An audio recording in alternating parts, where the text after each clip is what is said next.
Alors, un petit tuto pour changer les lames sur un lame mou. En fait, c'est pas très compliqué à faire, mais le manuel n'explique pas nécessairement comment bien faire.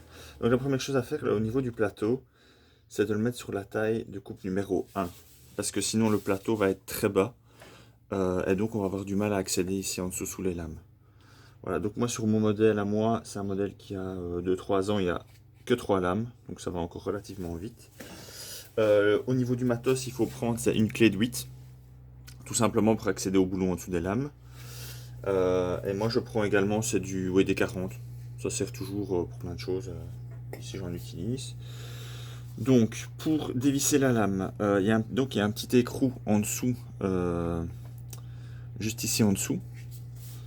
Il faut mettre la clé. Alors parfois il faut faire attention parce que l'écrou, ça m'est déjà arrivé, l'écrou est rempli d'herbe.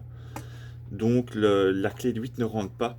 Donc ce que vous pouvez faire, c'est aller avec votre ongle, gratter un petit peu l'écrou pour retirer s'il y a de l'herbe, si jamais l'écrou ne rentre pas, parce que ça doit rentrer. Voilà, on n'a pas le choix. Alors, je vais vérifier si j'ai bien accès. Ça a l'air d'aller, oui. Ok. Donc pour le dévisser, il faut, je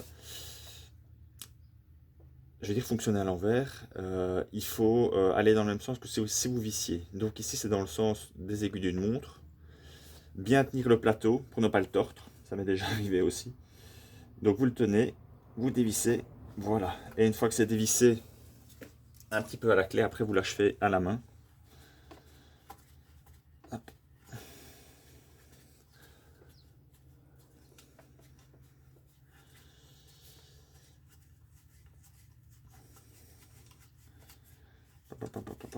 Voilà.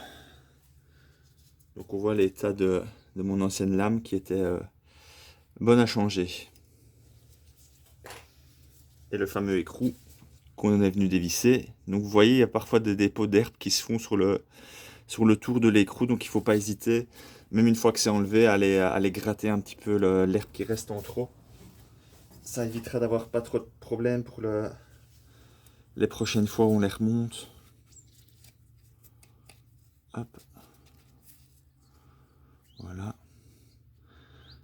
Ça, si jamais vous avez vraiment du mal et que vous n'arrivez pas à mettre votre clé en dessous, un tournevis plat, ça peut aider. Alors, je prends ma nouvelle lame de rechange. Hop. Voilà. On voit facilement la comparaison par rapport à l'ancienne.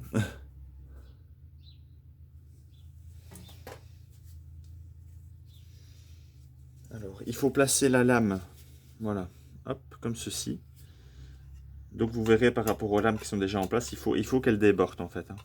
Il faut qu'elles débordent, qu'elles soient bien reprises dans l'écrou. Voilà. Alors moi ce que je fais, c'est que je mets un petit peu de WD-40 dans le boulon avant de le remettre. Ça ne fait pas de mal là. Donc vous remettez la lame, vous revissez, mais donc cette fois-ci dans le sens inverse des aiguilles d'une montre. Pour revisser, comme je vous ai dit tout à l'heure, il faut travailler à l'envers. Donc on visse un maximum à la main. Voilà, là j'arrive contre. Je reprends ma clé. Je redonne un petit coup toujours dans le sens inverse des aiguilles d'une montre. Pour le resserrer.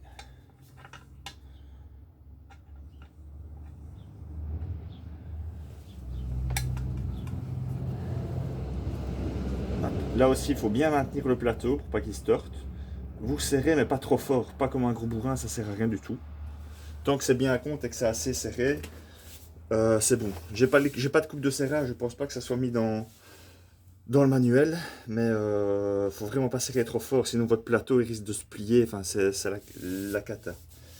Voilà, une fois que la lame est en place, il faut bien vérifier c'est qu'elle soit libre de mouvement, donc qu'elle puisse avancer, reculer, je veux dire sans problème, et qu'elle puisse tourner sur elle-même. Si pas, c'est que le boulon est mal mis ou que c'est trop vissé par exemple en dessous. Donc voilà, une fois que c'est en place, moi je remets un peu de WD-40, je fais tourner un petit peu la lame sur elle-même, parce que généralement il y a des dépôts sur l'arrière, donc ça empêche parfois la lame de fonctionner. Voilà, je le fais aller plusieurs fois. Je remets encore du WD-40 pour être sûr que ça fonctionne bien. Voilà. Et voilà, la lame est changée. Donc il n'y a plus qu'à faire ça sur toutes les lames. Et surtout ne pas oublier de remettre la hauteur de coupe que vous désirez avant de la remettre en route pour ne pas qu'elle soit que l'herbe soit trop basse.